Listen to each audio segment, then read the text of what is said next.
Hello बच्चों, let's see this question. So the question here is, consider the following four objects: a hoop, a solid sphere, a flat disk, a hollow sphere. Each of the object has mass m and radius capital R.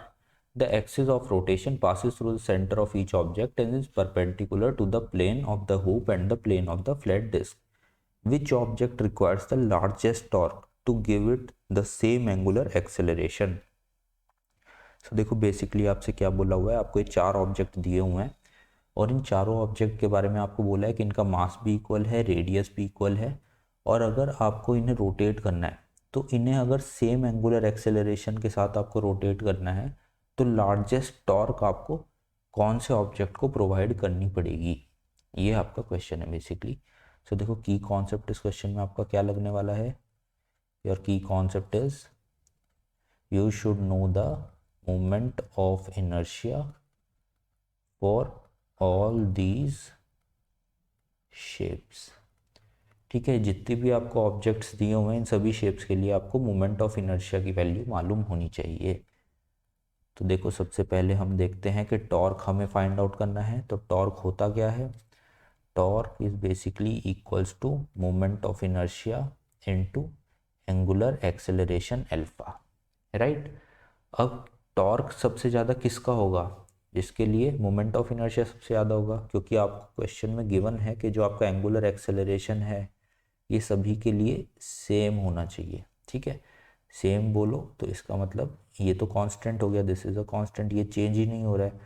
तो आपका जो torque है वो किस पे depend कर रहा है? टॉर्क डिपेंड कर रहा है आपके मोमेंट ऑफ इनर्शिया के ऊपर. तो अगर आपको टॉर्क की हाईएस्ट वैल्यू चाहिए तो आपको मोमेंट ऑफ इनर्शिया की भी हाईएस्ट वैल्यू चाहिए. ठीक है, अब इन सभी शेप्स के लिए अगर हम मोमेंट ऑफ इनर्शिया लिखें तो हम जानते हैं फॉर अ हुप, हुप कैसा होता है? हुप आपका एक रिंग की तरह होता है. ठीक है, let's say this is your hoop. Okay, इसका मास m है, रेडियस r है. तो अगर आप इसको इस परपेंडिकुलर एक्सिस के अराउंड ऐसे रोटेट कराओगे तो इसका मोमेंट ऑफ इनर्शिया कितना होगा? I for this hoop is equals to M R square. ये रेडियस है आपकी आर. ओके, मास इसका सभी का एम है और सभी की रेडियस आर है. अब दूसरा ऑब्जेक्ट आपका क्या था? दूसरा है आपका एक सॉलिड स्फेयर. सॉलिड स्फेयर आपका कैसा होता है? This is your solid sphere. इसके अगर आप इस तरीके से रोटेट कराओगे एक सॉलिड स्फेयर को, सॉलिड स्फेयर है. ठीक है, तो सॉलिड स्फेयर का आपका मोमेंट ऑफ इनर्शिया कितना होता है? It is equals to 2/5 mr², right. इसके बाद आपका जो और दूसरा ऑब्जेक्ट है, this is a flat disc. Flat disc आपकी कैसी होती है? लेट्स से ये आपकी एक सर्कुलर डिस्क है और इसको आप रोटेट करा रहे हो इस एक्सिस के अलाउंग. तो यहाँ पे आपका डिस्क का जो मोमेंट ऑफ इनर्शिया होता है वो कितना होता है? It is equals to mr²/2. mr²/2. और इसके बाद जो लास्ट ऑब्जेक्ट है आपका, this is a hollow sphere.